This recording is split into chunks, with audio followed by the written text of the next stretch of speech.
સ્વાગત છે તમારો અમારી ચેનલમાં। આજે તારીખ 29 એપ્રિલ અને તાજા હવામાન સમાચાર જોઈએ। સૌરાષ્ટ્ર કચ્છમાં તો ચામડી દજાડી દે તેવી ગરમી જોવા મળી રહી છે અને તાપમાનનો પારો છે એ અમુક વિસ્તારોમાં 40+ જોવા મળી રહ્યો છે મિત્રો। અને અમુક વિસ્તારોમાં તો ખાસ કરીને અમદાવાદ અને રાજકોટના વિસ્તારોમાં તો 42 ડિગ્રી જેટલું તાપમાન નોંધાઈ રહ્યું છે। ત્યારે એપ્રિલ મહિનો છે, હજુ તો મે મહિનો બાકી છે અને મે મહિનામાં આગામી દિવસોમાં કેવું રહેશે વાતાવરણ, ખાસ કરીને આગામી 5 દિવસના તાપમાનની વાત કરવાની છે મિત્રો। બપોરના સમયે કેવી સ્થિતિ રહેશે, શું લોકડાઉન જેવી સ્થિતિ જોવા મળશે, તેને લગતી સંપૂર્ણ વાત કરીશું, માટે વિડીયો પૂરો જોવા વિનંતી।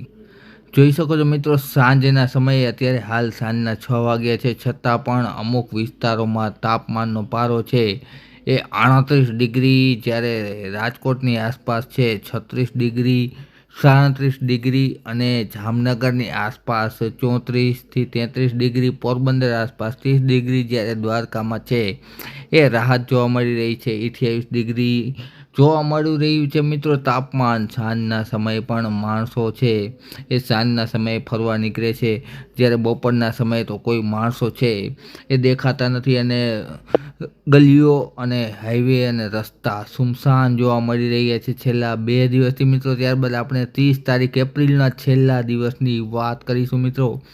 છેલ્લા દિવસે તાપમાનની વાત કરીએ તો બપોરના સમયે તાપમાનનો પારો છે એ 41 ડિગ્રી જેટલો રાજકોટની આસપાસ જોવા મળશે, જ્યારે ભાવનગરની આસપાસ ગરમી ભૂક્કા કાઢશે, 42 ડિગ્રી તાપમાન, સૂર્યદાદા પ્રકોપ વરસાવશે મિત્રો। ત્યારબાદ આપણે દક્ષિણ તરફ જઈએ તો દક્ષિણ તરફ થોડી રાહત જોવા મળશે, જેમાં ઉના અને ગીર સોમનાથ આસપાસ છે એ 38થી 40 ડિગ્રી જેટલું તાપમાન નોંધાશે મિત્રો। અને જ્યારે કચ્છની વાત કરીએ તો કચ્છના વિસ્તારોમાં પણ ભુજની આસપાસ 42 ડિગ્રી જોવા મળશે, ગુજરાતમાં પણ 41થી 42 ડિગ્રીની એવરેજ જોવા મળશે મિત્રો।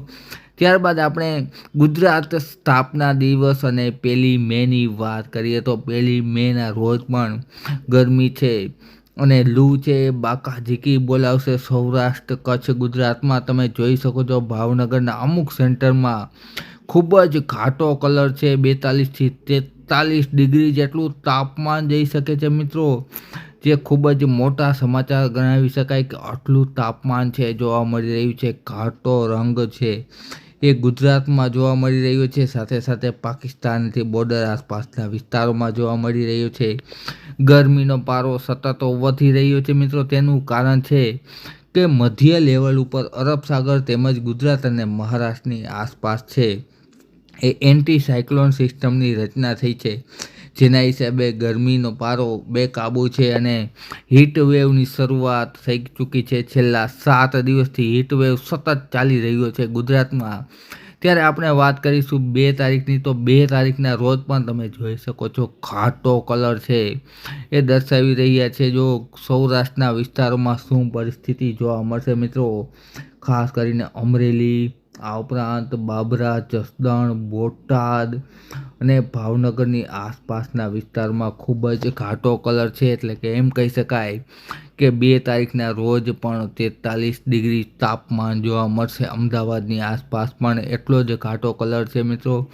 અને ગુજરાતમાં પણ સ્થિતિ છે એ તાપમાનની ખૂબ જ છે વણસેલી જોવા મળી રહી છે, જ્યારે સૌરાષ્ટ્રના દરિયાકાંઠાના વિસ્તારોમાં થોડી રાહત જોવા મળશે। તેનું કારણ છે કે દરિયાકાંઠાના પવનો છે અરબ સાગરના જે દરિયાકાંઠે છે એ તાપમાન છે એ વધવા નથી દેતા મિત્રો, એટલે દરિયાકાંઠે છે એ થોડો ફાયદો જોવા મળે છે। સીધા પવનો અરબ સાગરના હોવાને કારણે દ્વારકા પોરબંદરના વિસ્તારોમાં છે એક તાપમાનમાં થોડી રાહત જોવા મળે છે મિત્રો। ત્યારબાદ આપણે તારીખ 3ની વાત કરીશું તો 3 તારીખનું તાપમાન જોઈએ।